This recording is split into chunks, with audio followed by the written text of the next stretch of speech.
ग्रामीण भागामध्ये प्रचाराचा वेगळाच रंग आपल्याला पाहायला मिळतोय। मी सध्या आहे नाना पटोले यांच्या साकोली विधानसभा मतदारसंघात आणि या मतदारसंघामध्ये तिरंगी लढत कुठेतरी आपल्याला पाहायला मिळत आहेत। भाजप आणि काँग्रेस यांच्यात लढत आहे, परंतु अपक्ष उमेदवार सोमदत्त करंजेकर ज्यांना राष्ट्रीय स्वयंसेवक संघाची पार्श्वभूमी आहे ते अपक्ष निवडणूक लढत आहेत आणि गावागावामध्ये अशा प्रकारे लोक एकत्र येऊन स्वागत होत आहे। टिपिकल जे ग्रामीण संस्कृती आहे पाय धुण्याची ओवाळण्याची ती आपल्याला या ठिकाणी गावांमधल्या प्रचारामध्ये पाहायला मिळत आहेत।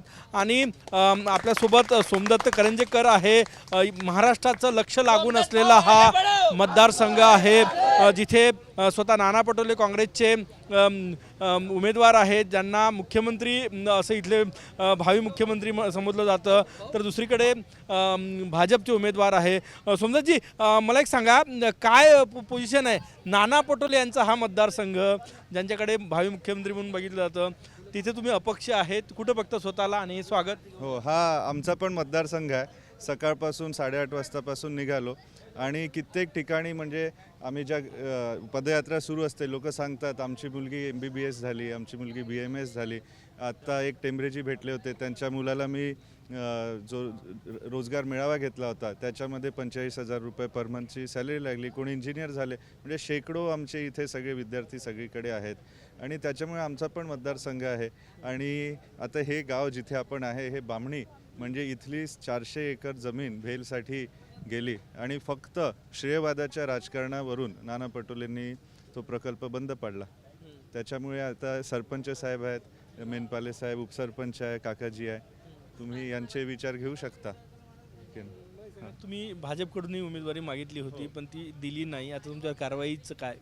हो, तर भारतीय जनता पक्षाला आम्ही 5 लोकांनी उमेदवारी मागितली आणि ज्यांनी कधी उमेदवारी मागितली पण नाही अशा राष्ट्रवादी पक्षाच्या उमेदवाराला ही इथून कमळाच्या चिन्हावरती तिकीट दिली।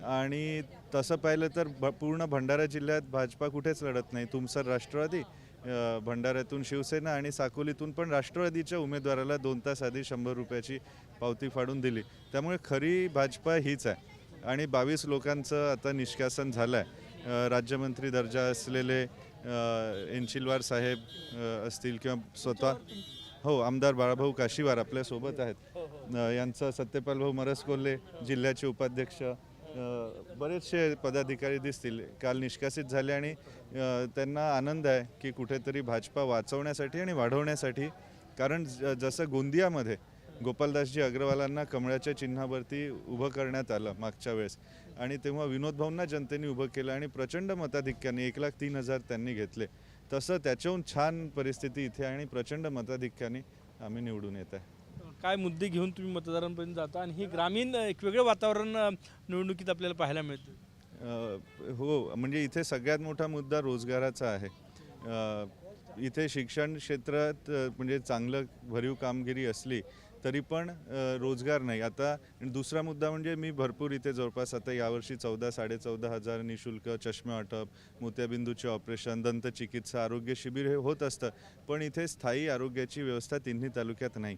साकोलीमध्ये आता तुम्ही बघाल मोठं इथे दवाखान्याचं बांधकाम सुरू आहे, ते बाळाभाऊंच्या काळातलं आहे आणि त्याचं पण श्रेय लुटण्याचा कुठेतरी नानाभाऊंनी प्रयत्न केला, पण लोकांनीच त्यांना उत्तर दिले।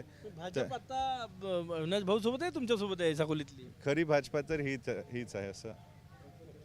सोमदत्त करंजेकर आपण बघू शकतो या ठिकाणी अपक्ष आहे, परंतु गावागावात जात आहेत आणि प्रचार करत आहेत। बाळाभाऊ आपल्यासोबत आहे। बाळाभाऊ, कारवाई झाली तुमच्यावर, भाजपनं कारवाई केली, एवढे वर्ष काम केले? नाही, कारवाई ती जे झाली ना ते लेटरच फेक आहे।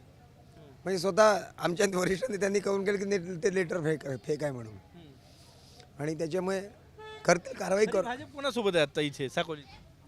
95% भाजपा आमच्यासोबत आहे आणि जे 4-5 आहेत की नाही त्यांना काही पदं हवे आहेत, कोणाला काही हवं आहेत, त्याच्यासाठी आहेत ते शरीराने आहेत पण मनाने परत इकडेच आहेत, रात्री फोन करून सांगतात। हा माहोल आपण बघू शकतो साकोली विधानसभा मतदारसंघाकडे अवघ्या महाराष्ट्राचं लक्ष लागलेलं आहे. इथे भाजपनं जो उमेदवार दिला, आयात केलेला उमेदवार असा आरोप होतो आहे आणि भाजपचेच नेते अपक्ष उभे राहत आहेत आणि अवघी भाजप साकोलीतली आमच्या सोबत आहे असं म्हणतायत. कढई चिन्हावर लढत आहेत, त्यामुळे या प्रचार गावांमधल्या प्रचारात आपल्याला कढईवर असलेला उमेदवार अपक्ष मतं मागतोय आणि जिंकण्याचा विश्वासही व्यक्त करतायत. कॅमेरामॅन साईसह गजानन उमाटे, TV9 मराठी, साकोली, भंडारा.